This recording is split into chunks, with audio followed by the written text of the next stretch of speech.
മിസ്സായ ക്ലാസ്സൊക്കെയും mom നന്ദുവിന് പറഞ്ഞു കൊടുക്കുന്നുണ്ട്. അവളാണെങ്കിൽ അവൻ പഠിപ്പിക്കുന്നത് ശ്രദ്ധിക്കാതെ അവൻ്റെ ചോര ഊറ്റി കുടിക്കുന്ന തിരക്കിലും.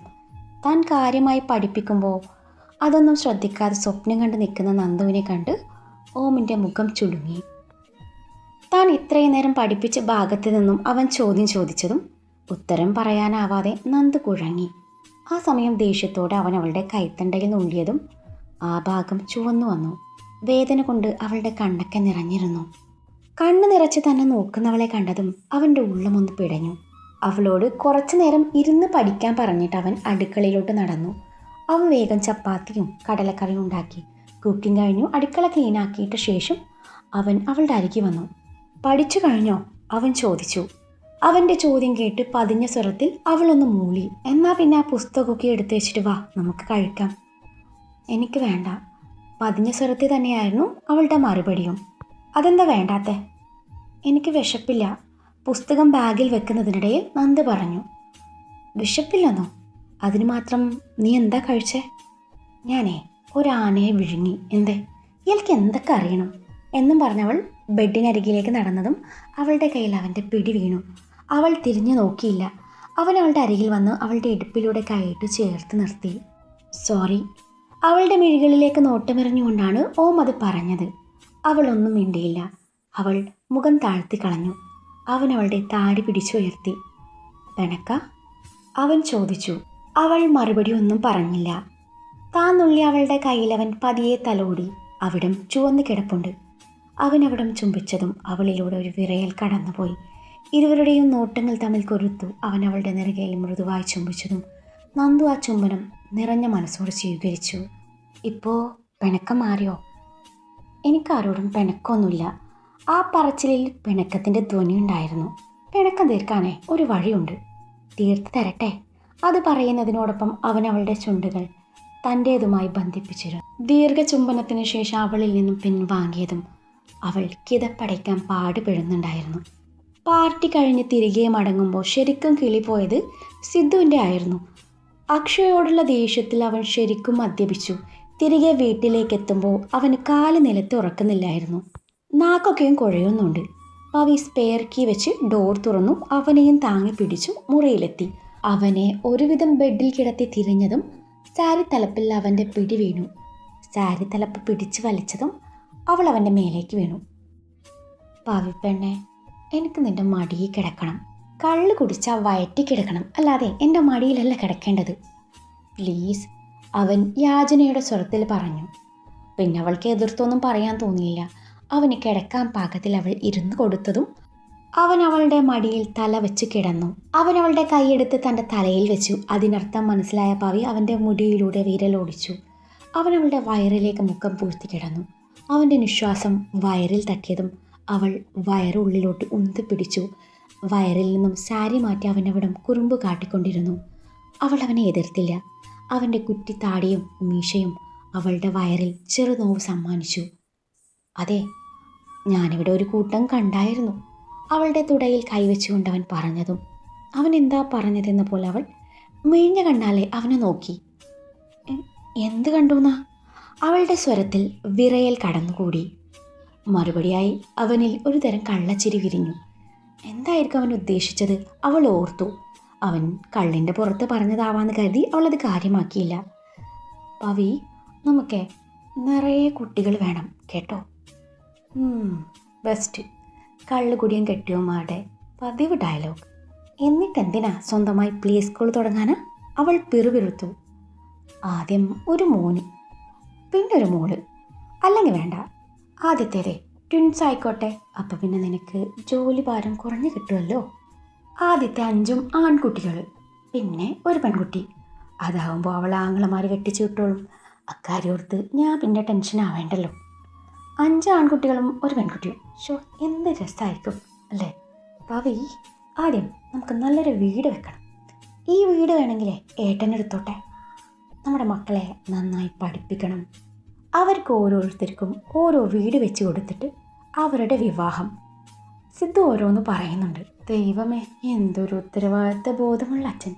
ഇവൻ എന്നെ പഠിച്ച് പാസ്സായി കണ്ടാൽ മതിയായിരുന്നു. പവി അറിയാതെ പറഞ്ഞു പോയി. മക്കളെല്ലാം കെട്ടിക്കഴിഞ്ഞ് നമ്മുടെ വീട്ടിൽ ഞാനും നീയും മാത്രം. നമുക്ക് നമ്മൾ മാത്രം മതി. മരിക്കും വരെ എനിക്ക് നീയും നിനക്ക് ഞാനും. എന്നിട്ട് സ്വസ്ഥമായി മരിക്കണം. ഞാൻ ആദ്യം പോവാം. നീയേ വിധവയുടെ റോളൊക്കെയും ആസ്വദിച്ചു ഇത്തിരി കഴിഞ്ഞു വന്നാലും മതി.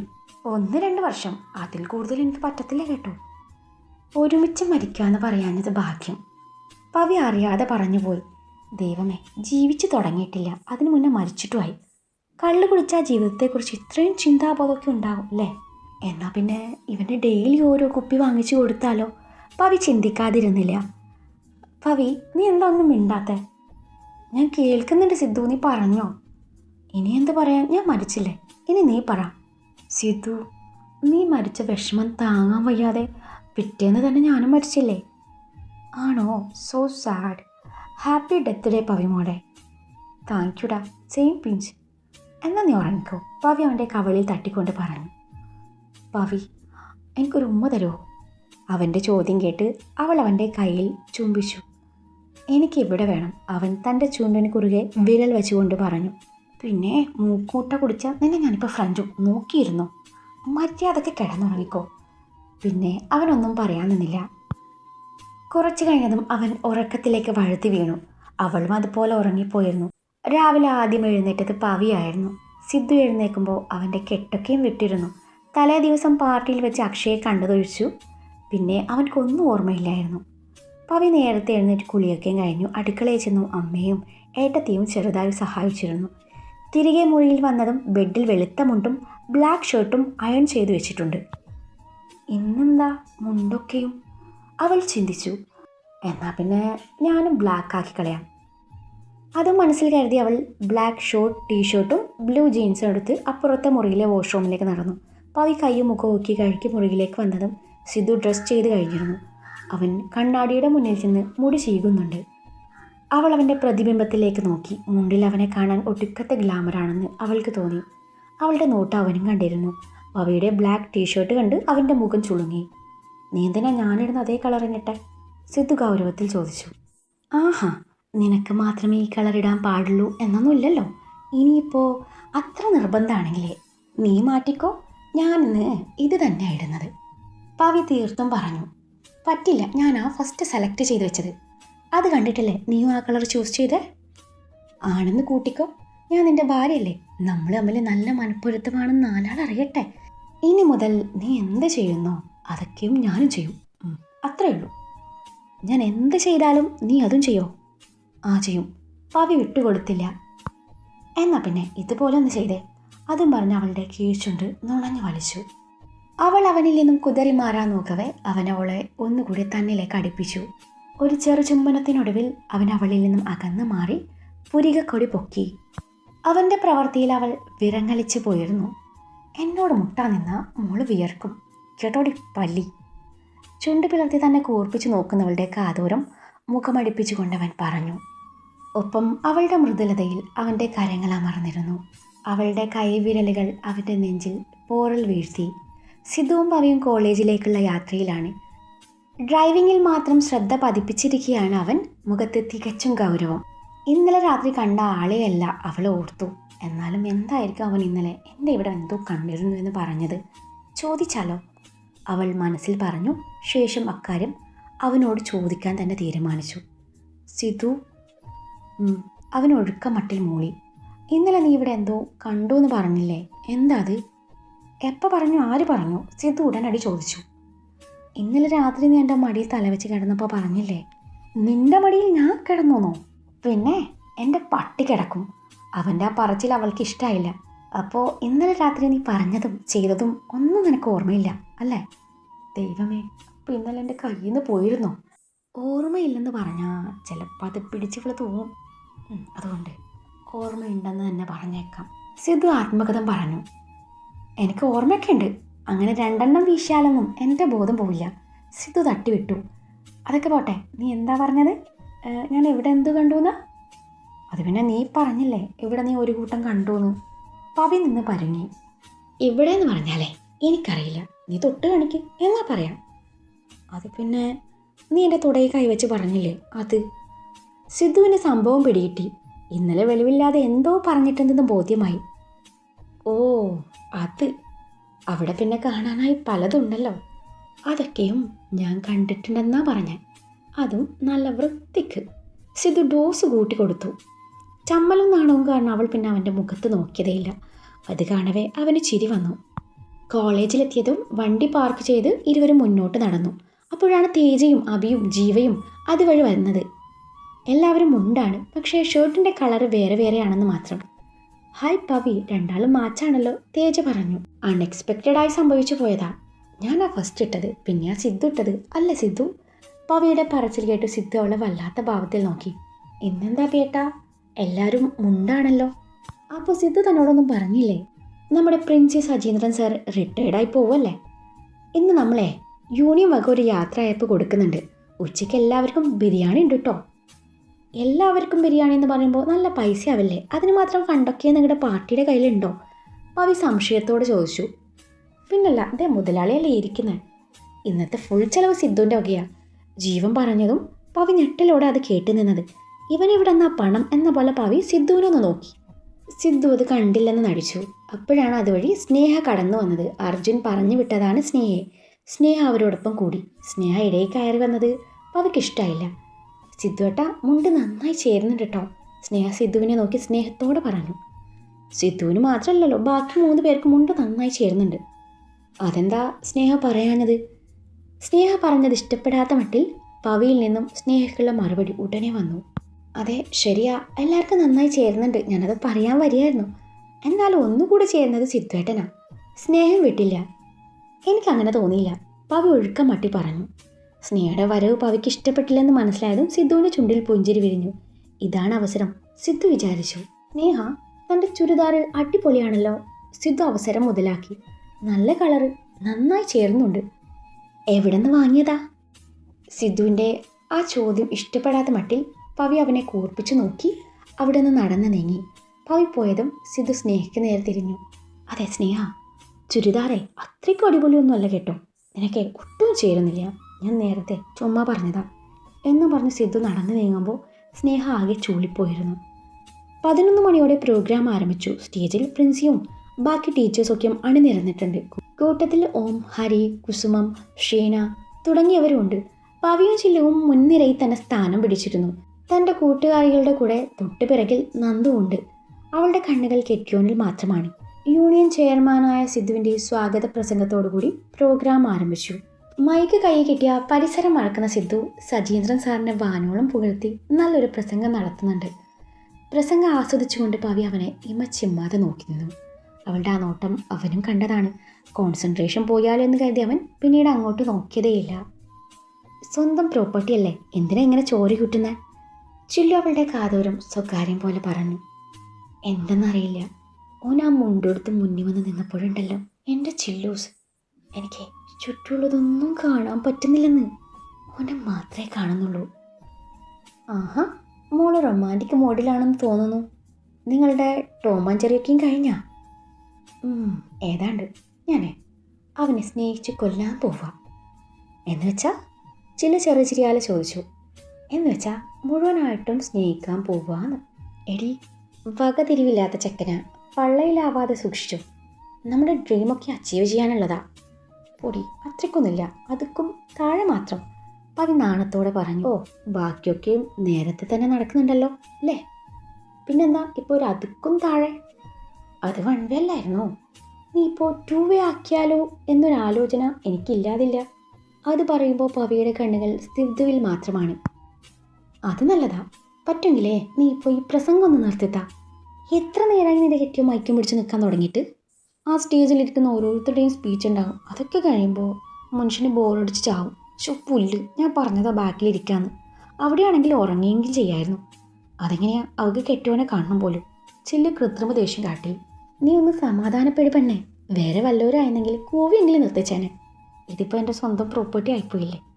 നിനക്കിപ്പോൾ ആ പ്രസംഗം നിർത്തിക്കണം, അത്രയല്ലേ ഉള്ളൂ. ഇപ്പോൾ ശരിയാക്കി തരാമെന്ന് പറഞ്ഞു. പവി സിദ്ധുവിനെ ഇമച്ചിമ്മാതെ നോക്കി നിന്നു. ഇടയിലെപ്പോഴോ സിദ്ധുവിൻ്റെ കണ്ണുകൾ അവളെ തേടിയെത്തതും പവി അവനെ നോക്കി സൈറ്റടിച്ച് കാണിച്ചു.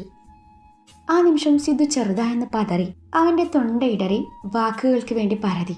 ഒടുവിൽ എങ്ങനെയൊക്കെ അവൻ പ്രസംഗം അവസാനിപ്പിച്ചു സ്റ്റേജിന് താഴെയായി പവി ഇരിക്കുന്നതിൻ്റെ തൊട്ടരികിൽ ചുവരിനോട് ചേർന്ന് നിന്നു. സിദ്ധുവിൻ്റെ കണ്ണുകൾ പവിയിലേക്ക് നീണ്ടു. അവൾക്കിട്ടൊരു ഡോസ് കൊടുത്തേക്കാന്ന് കരുതി അവൻ തൻ്റെ ഫോൺ എടുത്ത് അവളുടെ നമ്പറിലേക്ക് മിസ്ഡ് കോൾ അടിച്ചു. അവളത് കണ്ടുവെന്ന് മനസ്സിലായതും അവൻ വാട്സാപ്പിൽ ടെക്സ്റ്റ് മെസ്സേജ് ചെയ്തു. നിന്റെ ഇടത് തുടയിൽ അത്യാവശ്യം വലിയൊരു മറുകില്ലേ, അതാ ഞാൻ ഇന്നലെ കണ്ടു എന്ന് പറഞ്ഞ്. അന്ന് രാത്രി ടവൽ അഴിഞ്ഞ് വീണപ്പോൾ ആദ്യം കണ്ണുടക്കിയത് അതിലാ. അത് മാത്രമല്ല, വേറെ ചിലതൊക്കെ ഞാൻ കണ്ടിരുന്നു. അത്രയും ടൈപ്പ് ചെയ്ത് സിദ്ധു സെൻഡ് ബട്ടൺ അമർത്തി. മെസ്സേജ് വായിച്ചതും പവി കാറ്റഴിച്ച ബലൂൺ പോലെയായി. സിദ്ധു ചിരി കടിച്ചു പിടിച്ചു അവളെ മൊത്തത്തിൽ നിന്ന് ഒഴിഞ്ഞു. ശേഷം പുറത്തേക്ക് നടന്നു. ചില്ലുവിനോട് ഇപ്പോൾ വരാമെന്ന് പറഞ്ഞ് പവി അവന് പിന്നാലെ വെച്ച് പിടിച്ചു. അവളുടെ വരവ് ശ്രദ്ധിച്ച സിദ്ധു വരാന്തയിൽ നിൽക്കുന്ന ജൂനിയർ പെൺപിള്ളേരോട് കുശലാന്വേഷണം തുടങ്ങി. തന്നെ കണ്ടില്ലെന്ന് നടിച്ച് പെണ്ണുങ്ങളോട് സംസാരിച്ച് നിൽക്കുന്ന സിദ്ധുവിനെ നോക്കി പവി കടപ്പല്ല ഞെരിച്ചു. അവൻ അരികിലേക്ക് നടന്നു. അവൻ്റെ ഷർട്ടിൻ്റെ കോളറിൽ പിടിച്ചു. അവനെയും കൊണ്ട് മുന്നോട്ട് പോകുമ്പോൾ അവരോടൊക്കെ അവൻ കൈവീശി കാണിച്ചു. തിരികെ അവരും പവി അവനെയും കൊണ്ട് ഒഴിഞ്ഞ ക്ലാസ് മുറിയിൽ ചെന്നു. എവിടെ നോക്കിയാലും ഗോപികമാരും. നീ ആരാ, ശ്രീകൃഷ്ണനോ? അവൾ മുഖം കുറിപ്പിച്ചു. അവളുടെ കൂർപ്പിച്ചുള്ള നോട്ടവും ദേഷ്യവും ഒക്കെയും കാണുമ്പോൾ അവൻ്റെ ചിരിയാണ് വന്നത്. അവൻ്റെ ചിരി കാണുന്തോറും അവളുടെ ദേഷ്യം ഇരട്ടിച്ചു.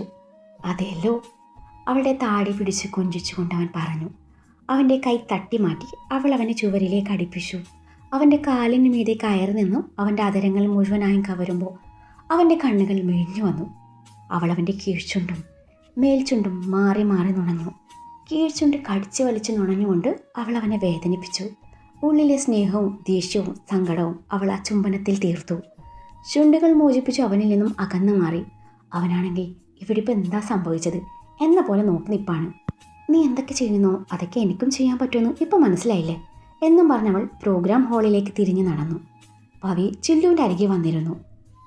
ദൈവമേ, പെണ്ണിൻ്റെ ചുണ്ട് കഴിച്ച് പറിച്ചു എന്നാ തോന്നുന്നത്. ഷൂ, അതും പറഞ്ഞവൻ ഫോണിലെ ക്യാമറ ഓണാക്കി. തൻ്റെ ചുണ്ടുകൾ ചുവന്നു തുടുത്തിരിക്കുന്നത് കാണവേ ഇനി എങ്ങനെ അവന്മാരെ ഫേസ് ചെയ്യും എന്ന് മനസ്സിൽ പറഞ്ഞവൻ ചുണ്ടും പൊത്തിപ്പിടിച്ചു പ്രോഗ്രാം ഹാൾ ലക്ഷ്യം വെച്ച് നീങ്ങി. വാത് പൊത്തിപ്പിടിച്ചു വരുന്ന സിദ്ധുവിനെ കൂട്ടുകാർ വല്ലാത്ത ഭാവത്തിൽ നോക്കി. അവന്മാരെന്താ എന്ന് ചോദിച്ചതും ഒന്നുമില്ലെന്ന പോലെ അവൻ ചുമൽ കൂച്ചി.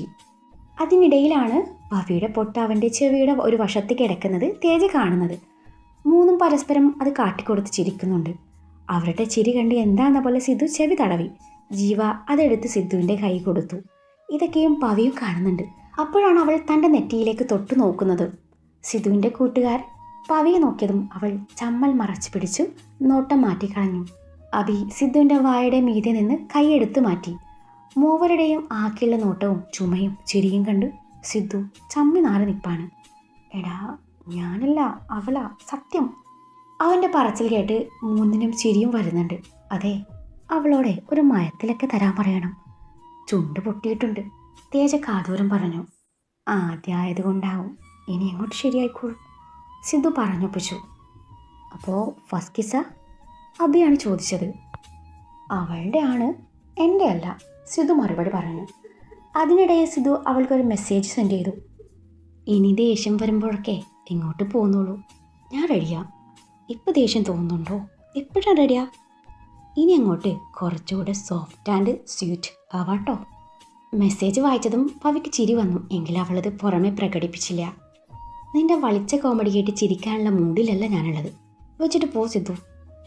പക്ഷേ ഞാനിപ്പോൾ നല്ല മൂഡിലാണുള്ളത്, സിദ്ധു തിരികെ അയച്ചു. എന്ത് മൂഡ്? പറയട്ടെ? പറ. എന്നാ നമുക്ക് വീട്ടിലോട്ട് പോയാലോ? അവിടെ വെച്ച് ഞാൻ നിനക്കെൻ്റെ മൂഡ് കാണിച്ചു തരാം. Sidhu text send. അയ്യേ, പവി തിരിച്ചു മെസ്സേജ് അയച്ചു. എടി, നീ ഉദ്ദേശിക്കുന്ന മൂഡല്ല ഞാൻ കാണിക്കുന്നത്.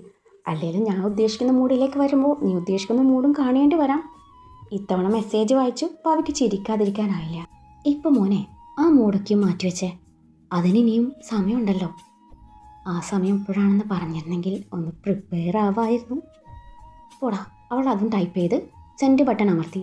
പിന്നീട് അങ്ങോട്ടും ഇങ്ങോട്ടും ഏറെ നേരം ഇരുവരും കണ്ണുകൊണ്ട് പ്രണയം കൈമാറി. സജീന്ദ്രൻ സാറിനോട് ഒന്നുകൂടി യാത്ര പറയാൻ വേണ്ടിയാണ് സിദ്ധുവും കൂട്ടുകാരും അയാളുടെ ക്യാബിനിൽ ചെന്നത്. അപ്രതീക്ഷിതമായി അവിടെ അക്ഷയെ കണ്ടതും സിദ്ധുവിൻ്റെ മുഖം ഇരുണ്ടു. സിദ്ധുവിനെ കണ്ടതും അക്ഷയിൻ്റെ മുഖത്ത് ഒരു തരം പുച്ഛം വിരിഞ്ഞു. ആ സിദ്ധാന്ത്, വാടോ, സജീന്ദ്രൻ സിദ്ധുവിന് പുഞ്ചിരി കൈമാറിക്കൊണ്ട് പറഞ്ഞു. സിദ്ധുവിൻ്റെ നോട്ടം അക്ഷയിലാണെന്ന് കണ്ടതും സജീന്ദ്രൻ അക്ഷയെ സിദ്ധുവിന് പരിചയപ്പെടുത്തി. സിദ്ധു, ഇത് അക്ഷയ്, എൻ്റെ സുഹൃത്തിൻ്റെ മകനാണ്. കുറച്ച് നാൾ അക്ഷയ് ഇവിടെ കാണും. നമ്മുടെ ഗൗതമി മിസ്സിന് പകരം പഠിപ്പിക്കാനാണ് അക്ഷയ് വന്നത്. അത് കേട്ടതും സിദ്ധു തറഞ്ഞു നിന്നു. അക്ഷയ്, ഇത് Siddhant, college chairman and all in all. പിന്നെ എനിക്ക് പ്രിയപ്പെട്ട സ്റ്റുഡൻറ്റും. അക്ഷയ് സിദ്ധുവിന് ഷേക്ക് ഹാൻഡ് നൽകിയപ്പോൾ സിദ്ധു കൃത്രിമ പുഞ്ചിരിയോടെ തിരികെ അവന് കൈ നൽകി. ദേഷ്യം കടിച്ചമർത്തി സിദ്ധു അവിടെ നിന്ന് ഇറങ്ങി നടന്നപ്പോൾ പിന്നാലെ അക്ഷയ് ഉണ്ടായിരുന്നു. ഒന്ന് നിന്നേ. അക്ഷയുടെ സ്വരം കേട്ട് സിദ്ധു തിരിഞ്ഞു നോക്കി. എന്നെ ഇവിടെ തീരെ പ്രതീക്ഷിച്ചില്ല അല്ലേ? ഇപ്പോൾ എൻ്റെ ലക്ഷ്യം നീയാണ്. നീ കാരണം എനിക്ക് നഷ്ടങ്ങളെ ഉണ്ടായിട്ടുള്ളൂ. ഭായിയുടെ വലം കൈയായ എൻ്റെ സ്ഥാനം തട്ടിപ്പറിച്ചു നീ അവിടെ കയറിക്കൂടി. അധിക കാലം നിന്നെ ഞാൻ അവിടെ വാഴിക്കത്തില്ല. ഒന്ന് പോടാ. ചതി അത് ഭായ് ഒരിക്കലും പൊറുക്കില്ല. നിന്റെ ചതി അറിഞ്ഞപ്പോൾ നിന്നെ കഴുത്തിന് പിടിച്ച് പുറത്താക്കി. അതിനിപ്പോൾ എന്നോട് കുറച്ചിട്ട് എന്ത് കാര്യം? സിദ്ധു പുച്ഛിച്ചു. നിന്റെ വിവാഹമൊക്കെയും കഴിഞ്ഞെന്ന് അറിഞ്ഞു. ഭാര്യയെ ഞാൻ കണ്ടിരുന്നു. നല്ല സുന്ദരി കൊച്ച്. എനിക്കെന്തോ അവളെ ഒറ്റ നോട്ടത്തിലങ്ങ് ഇഷ്ടമായി. എനിക്കവളെ കിട്ടിയാൽ കൊള്ളാമെന്നുണ്ട്. നിന്റെ ഉപയോഗം കഴിഞ്ഞാൽ എനിക്കങ്ങ് തന്നേക്ക് ഡാ. സിദ്ധുവിൻ്റെ കരങ്ങൾ അക്ഷയുടെ കോളറിൽ മുറുകി. വിടടാ, ഞാനിവിടെ പഠിപ്പിക്കുന്ന സാറാണ്, അല്ലാതെ ആ പഴയ അക്ഷയല്ല. ഭാര്യയെക്കുറിച്ച് ഞാൻ പറഞ്ഞപ്പോഴേ ഇങ്ങനെയായ ഞാനത് പ്രവർത്തിച്ചാൽ നീ എന്തു ചെയ്യും? അന്ന് നിന്റെ കഴുത്തിന് മുകളിലെ ഈ തല കാണില്ല, വെട്ടി അറിയും ഞാൻ. ഞങ്ങളെ പിരിക്കാൻ നീ ഒന്ന് ശ്രമിച്ചു നോക്ക്. എൻ്റെ പ്രാണനാവൾ, അവളുടെ മനസ്സിൽ എനിക്കുള്ള സ്ഥാനം അത് നിനക്കെന്നല്ല, ആർക്കും തട്ടിത്തെറിപ്പിക്കാനാവില്ല. സിദ്ധു പറഞ്ഞു. ആണല്ലേ, എന്നാ നിന്റെ പ്രാണനെ ഞാൻ അറിയിക്കട്ടെ നീ ആരാന്ന്. അക്ഷയ് പറഞ്ഞത് കേട്ട് സിദ്ധു തറഞ്ഞു പോയിരുന്നു.